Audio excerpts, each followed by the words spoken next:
নমস্কার, শান্তনু হাজরা বলছি। খবরে প্রকাশ, গতকাল বজবজের মহিলারা এ এ রাজ্যে পশ্চিমবঙ্গের যিনি বিজেপি দায়িত্বপ্রাপ্ত সে সুকান্ত মজুমদারকে জুতো দিয়ে মারতে গেছিল।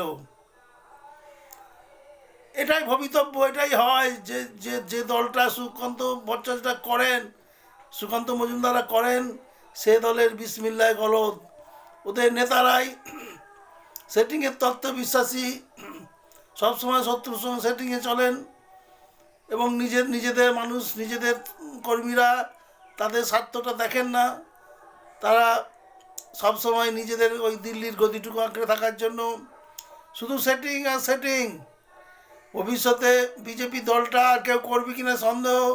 এইভাবে একজন অধ্যাপক মানুষকে যে হারে জুতো নিয়ে তাড়া করলো মহিলারা, পরিষ্কার বোঝা যাচ্ছিল যে হাজার হাজার কোটি কোটি টাকার যে চুরি চামারি, আরজি করের যে মহিলার মৃত্যুকে গ্ল্যামারাইজ করে দিল, সে তারা পার পেয়ে গেল কিসের ভিত্তিতে মানুষ বোঝে না। ওই সুকান্তবাবুদের নেতারাই তাদেরকে বৈতরণী পার করে দিয়েছেন, সেফ কাস্টডি দিয়েছেন, সবাই জানে। তবুও সেই দলটাই সুকান্তবাবুরা করেন। সুকান্তবাবুরা উচ্চশিক্ষিত মানুষ, আরও অনেক শিক্ষিত আছে। দিলীপবাবু এই করে করে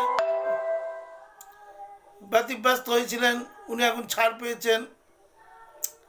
যেখানে যেখানে কেন্দ্রীয় সরকারের প্রকল্প, অর্থাৎ আবাস যোজনা, বাংলার আবাস, স্বাস্থ্যনিধি, স্বাস্থ্য সাথী কার্ড, যেখানে যা কিছু আছে, যেখানে রাম মন্দির, সেখানে জগন্নাথ মন্দির, একটা করে পাল্টা ব্যবস্থা করে কেন্দ্রের সরকারকে বা কেন্দ্রীয় ওই বিজেপিকে মানুষের চোখে হীনতর করে তুলছে।